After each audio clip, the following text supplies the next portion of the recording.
एक समय की बात है। एक खुशबूदार गांव अमरापुर में, जिसे हरियाली से भरे हुए पहाड़ियों और हरित क्षेत्रों में बसा हुआ था। वहां दो युवक रहते थे, जिनके नाम थे छोटू और मोटू। छोटू, जिसका असली नाम अर्जुन था, वह एक पतला और हल्का लड़का था, जिसकी चमकती हुई आंखें और एक दिल था जिसमें जिज्ञासा से भरा हुआ था। मोटू, जिसका असली नाम मोहन था, वह एक मोटा और हंसमुख लड़का था, हमेशा एक मजाक और गर्मी से हंसने के लिए तैयार रहता था। छोटू और मोटू वहीं थे जब से वे चलने लगे थे। उनकी दोस्ती अमरापुर में एक दिलचस्प किस्से का हिस्सा बन गई थी। एक ऐसा रिश्ता जिसने कई दिलों को ईर्ष्या किया।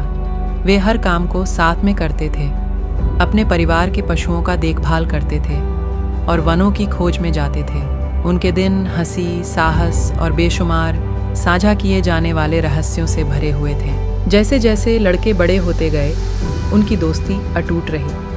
अब वे अपने किशोर दिनों में थे और अमरापुर में जीवन की गतिविधियों में बदलाव आ गया था। गांव हमेशा अपनी पैदावार के लिए प्रसिद्ध था, लेकिन हाल कुछ सालों में एक सूखा ने भूमि पर अंधकार छाया दिया। फसलें सूख गईं और पहले हरियाली से भरे गांव की अब एक उदास दिख रही थी। खाने की चीज़ें कम हो गईं और परिवारों को खुद की खुदाई करनी पड़ रही थी। एक शाम जब छोटू और मोटू गांव के तालाब के किनारे बैठे थे, अपने पैर ठंडे पानी में डाले, छोटू ने धीरे से कहा, मोटू, हमें ये नहीं देखने देना चाहिए कि हमारे चारों ओर क्या हो रहा है। हमारे परिवार जो रहे हैं और ये दिन प्रतिदिन बदतर हो रहा है। मोटू ने सिर हिलाया, चिंता में भरी हुई। तू सही कह रहा है छोटू, हम कुछ करने के लिए तैयार हैं। इस उत्साह के साथ उन्होंने गांव की समस्याओं का समाधान ढूंढने के लिए एक यात्रा पर निकलने का निर्णय किया। उन्होंने सुना था कि वे वनों के पार बाढ़ियों के अंदर बसे एक ज्ञानी संत के पास जा सकते हैं, जिसके पास प्राचीन अनुष्ठानों और उपाय की जानकारी थी, जो सूखी भूमि को बरसात दिलाने के लिए उपयोगी थी। संत के पास पहुंचने का सफ़र खतरनाक था। उन्होंने वन्य जानवरों, जोखिमपूर्ण भूमि और संदेह के पलों का सामना किया, लेकिन उनकी दोस्ती और निर्धारण ने उन्हें यह सफ़र कायम रखने में मदद की।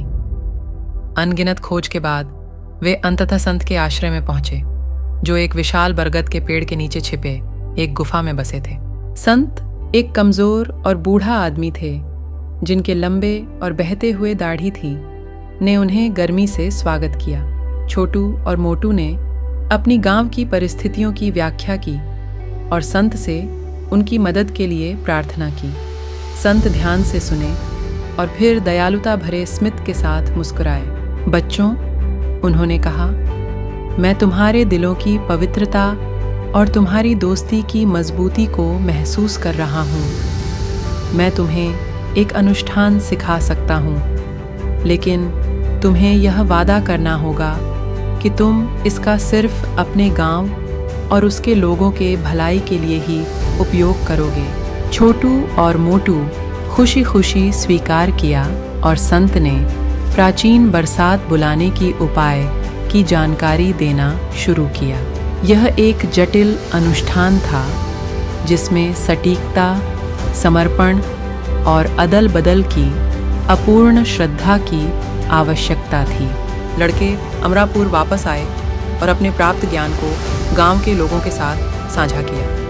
पूरे गांव ने इस अनुष्ठान को करने के लिए मिलकर काम किया, जिसमें छोटू और मोटू मुख्य थे। दिन और रात वे पवित्र मंत्र जपते थे, नृत्य करते थे और भगवानों को अर्पण करते थे। उनका विश्वास अटल था। फिर उनके अनुष्ठान के 7वें दिन एक चमत्कार हुआ।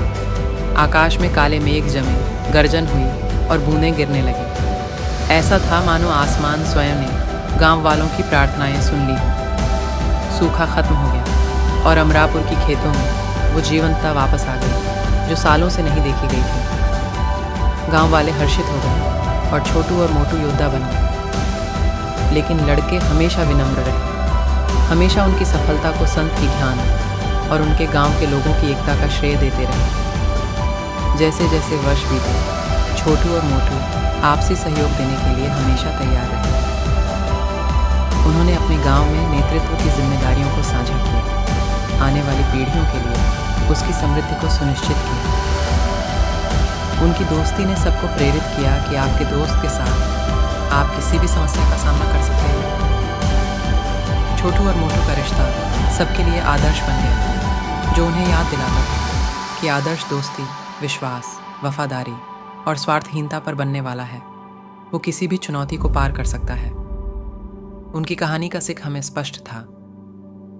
आपातकाल में वास्तविक दोस्ती पहाड़ों को हिला सकती है और सबसे सूखे दिल को बारिश करा सकती है। छोटू और मोटू का बंध दूसरों को उत्सव में ले जाता है और याद दिलाता है कि दोस्ती के सच्चाई, विश्वास और निस्वार्थ भाव से किसी भी चुनौती का समाधान किया जा सकता है। छोटू और मोटू का रिश्ता सबके लिए प्रेरणा स्रोत था और सबको याद दिलाता था कि दोस्त के साथ वे किसी भी मुश्किल का सामना कर सकते हैं।